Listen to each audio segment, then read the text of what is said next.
பாபிலோனில் இருந்தாலும் தானியேல் தினமும் 3 முறை தேவனை ஜெபிக்கும் மனிதன். அதை பார்த்த சில அரச பணியாளர்கள் பொறாமையில் தானியேலை கொல்ல திட்டமிட்டார்கள். தானியேலை கீழே இழுத்து விடுவோம். அவர்கள் ராஜா டேரியஸிடம் ஒரு சட்டம் கையெழுத்து வாங்கினார்கள். ராஜாவைத் தவிர வேறெவரையும் வணங்குகின்றவன் கொடூரமான சிங்கக் குகையில் எறியப்படுவான். தானியேலே, உன் தேவன் உன்னை காப்பாற்றுவார். அந்த சட்டத்திற்கு பிறகும் தானியேல் தேவனையே ஜெபித்ததால் தானியேலை பிடித்து சிங்கக் குகைக்கு இழுத்து சென்றார். மன்னர் டேரியஸ் கவலையுடன் இருந்தாலும்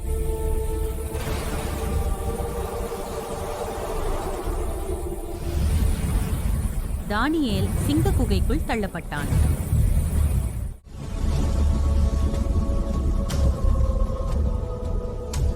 ஆனால் ஒரு தேவதூதன் வந்து சிங்கங்களின் வாயை அடைத்தான். பயப்படாதே தானியேலே.